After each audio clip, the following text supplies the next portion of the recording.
Salams, this is People's Dispatch and you're watching Dispatches from India, where we talk about some of the most important political, economic and social stories from the country. First up, the news this week.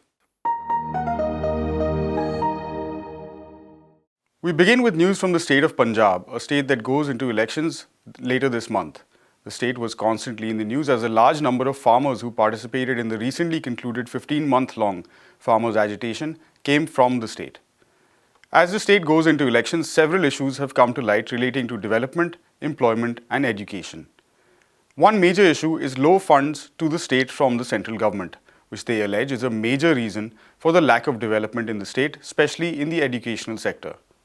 Our reporters visited Punjabi University in the city of Patiala to understand this and other concerns that students have.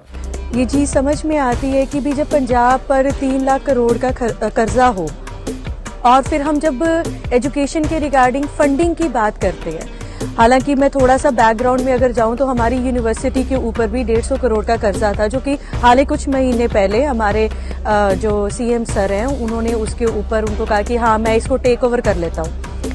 हम लोगों ने उस चीज़ का drawback देखा है कि जब कोई इंस्टीट्यूशन किसी कर्जे में होती है, फाइनेंशियल क्राइसिस में होती है, तो उसका क्या इम्पैक्ट होता है। या तो फी हाइक्स हो जाते हैं या बिना मतलब के एडिशनल चार्जेस लगने लग पड़ते हैं और उसकी वजह से बहुत सारे स्टूडेंट्स जो होते हैं वो एजुकेशन से बाहर हो जाते हैं। जब किसी यूनिवर्सिटी को या किसी इंस्टीट्यूशन को उसकी बनती बुनियादी फाइनेंशियल सहायता नहीं मिलती है तो उसके एजुकेशन सेक्टर पे बहुत ही बुरे प्रभाव दिखने स्टार्ट हो जाते हैं। अगर आप पंजाबी यूनिवर्सिटी की बात करोगे, जब से ये फाइनेंसिंग क्राइसिस पे आई है तो यहाँ पे रिसर्च, यहाँ पे टीचिंग्स, यहाँ पे जो एडमिनिस्ट्रेटिव क्राइसिस जो हमें देखने को मिला है। मसला ये है कि कर्जे का जो नेचर है कि स्टेट को कर्जा लेना पड़ा, लेकिन सवाल ये बनता है कि स्टेट क्या लोगों ने बोला कि हमें जो है हमारी ये जायदाद गिरवी रखो और कर्जा ले लो।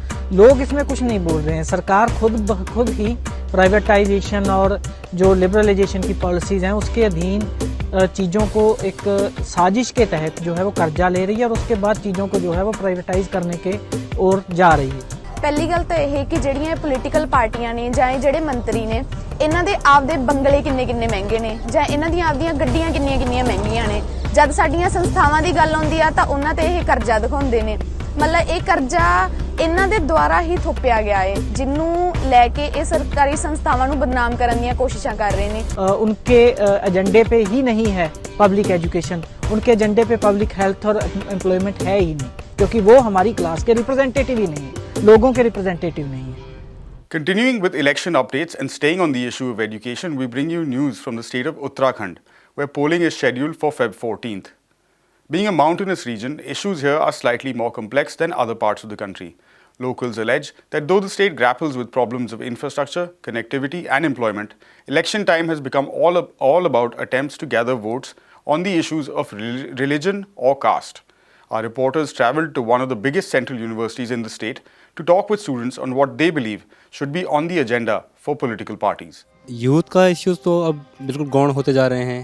आज देखता हूँ चुनाव में जो चुनाव के मुद्दे रह गए हैं वो हिंदू मुस्लिम पे अटक गए हैं। मैं अगर अपने यूथ की बात करूँ तो आज देश का उत्तराखंड के परिप्रेक्ष्य में बात करूँ तो उत्तराखंड के बहुत सारे युवा आज भी बेरोज़गार हैं, लेकिन चुनाव आते आते वो बेरोज़गारी के जो मुद्दे हैं, चाहे वो महंगाई के मुद्दे हैं, चाहे तमाम और मुद्दे हैं, वो गायब हो जाते हैं। हम देख पा रहे हैं कि पिछले जो कोविड पैंडमिक एरा था उसमें लगभग 2 साल तक कैंपस बंद रहा और कहा कि 2 साल तक कैंपस बंद है तो जो एजुकेशन है वो ऑनलाइन चलेगी, लेकिन वो जो एक्सपीरियंस था वो इतना ख़राब एक्सपीरियंस स्टूडेंट्स का रहा है, वो हम सिर्फ स्टूडेंट्स जान सकते हैं। और यहाँ जो प्रोफेसर्स हैं तो वो लोग समझते हैं कि शायद हम स्टूडेंट्स को कितना कुछ दे रहे हैं ऑनलाइन पढ़ाने के बाद, लेकिन शायद उन्हें ये बिल्कुल भी अंदाज़ा नहीं है कि ऑनलाइन एजुकेशन के लिए जो हमें एक बेसिक जो इंफ्रास्ट्रक्चर चाहिए, हमें डिवाइसेस चाहिए, हमें अच्छा नेटवर्क एक्सेस चाहिए, वो बिल्कुल नहीं है। और ख़ास करके उत्तराखंड जैसे एरिया में तो ये हम बिल्कुल कह ही नहीं सकते कि जो ऑनलाइन एजुकेशन है वो बहुत ही सक्सेसफुली यहाँ पे रन कर सकते हैं। यहाँ देखो हमारा गांव है जो जब हम पैदा ही नहीं हुई थी, जब मैं पैदा ही नहीं हुई थी तब से बोल रहे कि रोड आएगी, आज तक लगा लो इतने सालों से एक रोड भी नहीं आई हमारे गांव में। क्योंकि जबकि हमारे गांव के इतने नेता वेता जो भी है ना खुद ही प्रयास नहीं कर रहे अपने गांव में रोड लाने के लिए। पिछले साल ऐसा हुआ था कि हर घर जल हर घर नल वाला हुआ था, तो हमारे गांव में तो ऐसी सुविधाएं कोई आए कुछ मतलब हुआ ही नहीं, क्योंकि अभी भी हम बहुत दूर जाना पड़ता है पानी लेने के लिए। और मतलब कम से कम 1 किलो 2 किलोमीटर हमें पानी लेना जाना पड़ता है और पानी की कोई सुविधा नहीं है। और गांव में जैसे हॉस्पिटल हमारा गैरसैन कम से कम 30 किलोमीटर आगे गैरसैन है, तो वहाँ हॉस्पिटल है, वहाँ जाना पड़ता है। तो वहाँ भी ऐसा है कि मतलब वहाँ सिर्फ नाम का हॉस्पिटल है, लेकिन वहाँ जो वहाँ डॉक्टर वगैरह लोग हैं वो कुछ ज़्यादा वो कर नहीं पाते हैं। जैसे बहुत सारे हमारे औरतें हैं उनकी डेथ हो जाती है वहाँ जाते जाते, और फिर वो वहाँ बोलते हैं कि थोड़ा देर रुको, और रुकने से उसका जब ज़्यादा ही होता तब बोलते हो कि अब बाहर चले जाओ, और फिर बाहर जाते जाते वो यहाँ श्रीनगर आते आते वो मर जाते हैं। ऐसे बहुत सारे केसेस हमने देखे हैं। Right, we move on now to our In Focus section for the week.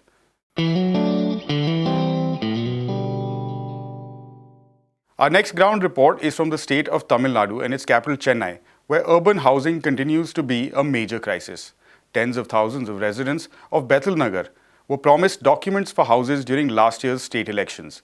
However, now the government claims that due to a court order, they must be evicted. The residents are understandably disappointed and feel abandoned in what is a personal crisis. Here's what they had to say. எல்லாமே வந்து காசு கொடுத்து கஷ்டப்பட்டு வாங்கினவங்க தான் நாங்கள். யாருமே வந்து பெரிய பணக்காரவங்களோ இதுவோ கிடையாது. எங்களை திடீர்னு ஆடு மாறு மாதிரி தெத்துக்குன்னா நாங்கள் எங்கே ஐயா போவோம்?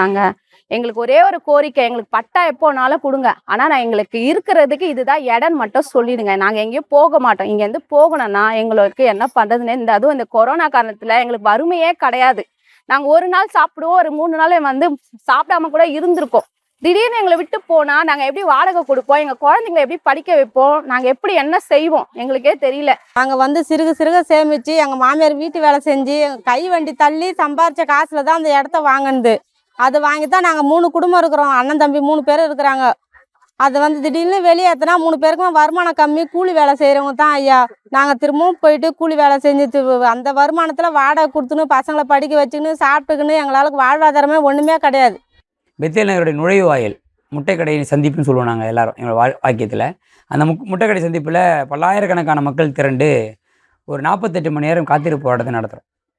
காத்திருப்பு போராட்டத்தில் வந்து என்னென்னா பெண்கள் திரளாக பங்கேற்றுனா எந்த காரணம்னா ஃபார்ம் 6 வாங்க மாட்டோம் அப்படின்னு சொல்கிறாங்க.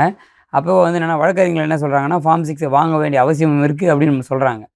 இருந்தாலும் அவர்கள் என்ன பண்ணுறாங்க, நாங்கள் வாங்க மாட்டோம் உறுதியாக நிற்கும் போது காவல்துறை என்ன பண்ணுறாங்கன்னா பெருந்திரளான காவல்துறையோடு உள்ளே புகுந்து ஃபார்ம் 6 நாங்கள் ஒரு 10 வீட்டுக்கு மட்டும் ஓட்டிகிட்டு போயிடுறோம், நீங்கள் பதில் சொல்லிக்கோங்க கோர்ட்டில், எங்களால் எதுவும் பண்ண முடியாது, நீதிமன்றத்து உத்தரவு எங்களால் மீற முடியாதுன்னு சொல்கிறாங்க. 10 வீடு தானே நாங்களே வாங்கிக்கிறோம் கையில் சொன்னால் கூட அவங்க கேட்கல. அப்படி உள்ளே பூந்து அவங்க பெத்தேல் நகர் முழுக்க ஒரு அராஜகமாக அட்டகாசம் செய்கின்ற வகையில் வந்து என்னென்னா ஒவ்வொரு வீட்லேயும் போய் ஃபார்ம் 6 ஒட்டிட்டு போனதாக நடந்தது. இது வந்து மக்கள் மத்தியில் மிகப்பெரிய கொந்தளிப்பாக மாறிச்சு. இதை எங்களால் ஜீர்ணிக்க முடியாத சுச்சுவேஷனில் நாங்கள் ஒரு நீண்ட காத்திருப்பு போராட்டத்தை நடத்தி அரசோட கவனத்தை ஈர்ப்பதற்காக. இது 2005லேயே வந்ததுன்றீங்க, அப்போ ஏன் எங்களுக்கு வீட்டு வரி கொடுத்தீங்க? ஏன் எங்களுக்கு கரண்ட்டு கொடுத்தீங்க? ஏன் எங்களுக்கு ஆதார் கார்டு கொடுத்தீங்க? எல்லாமே எங்களுக்கு இந்த அட்ரஸில் இருக்கிறப்ப போனால் நாங்கள் எங்கே போவோம்? நான் குருவிங்களா காக்காங்களை துரத்தினோன்னு ஓடுறதுக்கு? எங்களுக்குன்னு ஒரு நாங்கள் எங்கள் ஊர்லேயே நாங்கள் அகதிகளாக இருக்கணுமா? எங்களுக்குன்னு ஆதாரம் என்ன இருக்குது? ஆதார் கார்டுலேருந்து தனி மனிதனி அதிகாரம்னு போடுறீங்கல்ல, எங்களுக்கு அந்த அதிகாரமே இல்லை. அப்புறம் நான் எங்கே போகிறது சொல்லுமா? கவர்மெண்ட் எங்களுக்கு சாதகமாக இருந்தால் எல்லாமே சக்ஸஸ்ஃபுல்லாக முடியும். அதனால் ஐயா முதலமைச்சர் வந்து மு க ஸ்டாலின் ஐயா வந்து எங்களுக்கு ஆதரவு காமிக்கணும்னு சொல்லி நாங்கள் எல்லாருமே போன வாட்டி உதயசூரியன் வந்தால் எங்களுக்கு கண்டிப்பாக பட்டா கிடைக்கும் தான் இந்த பெத்தேல் நகர் எல்லா ஓட்டுமே ஒரு ஓட்டு மிஸ் ஆகாமல் எல்லாருமே உதயசூரியனுக்கு தான் போட்டோம். பிள்ளைங்களே அப்பா கிடையாது, நான் ஒண்டி தான் வேலைக்கு போனால் தான் என் குடும்பம்.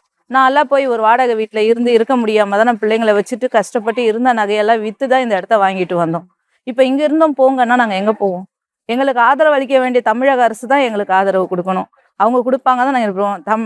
மக்களுக்காக தானே அரசுன்னு இருக்குது, ஆனால் மக்களுக்கு உதவி செய்ய அரசு இருக்குன்னு இருக்காங்க. ஆனால் இன்னும் எங்கள் தரப்பில் இன்னும் தமிழக அரசு இன்னும் எந்த முடிவும் எடுக்கலை. அதுதான் எல்லாருமே ஒரு கேள்விக்குறியாக எல்லாரும் எதிர்பார்த்துட்டு நிற்கிறோம்.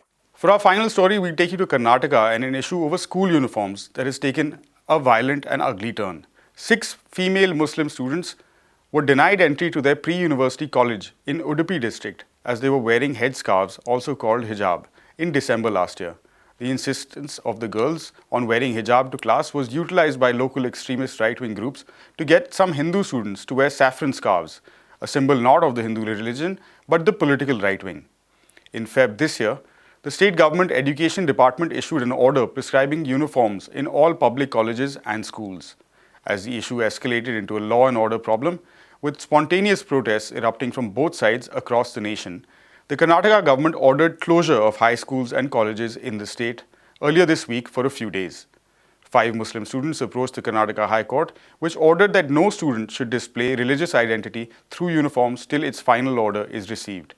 The court is set to hear the matter again on Monday. We spoke earlier to Subhashini Ali, Politburo member of the Communist Party of India, Marxist, to discuss the real agenda behind this sudden ban on hijab in schools. Here's what she had to say.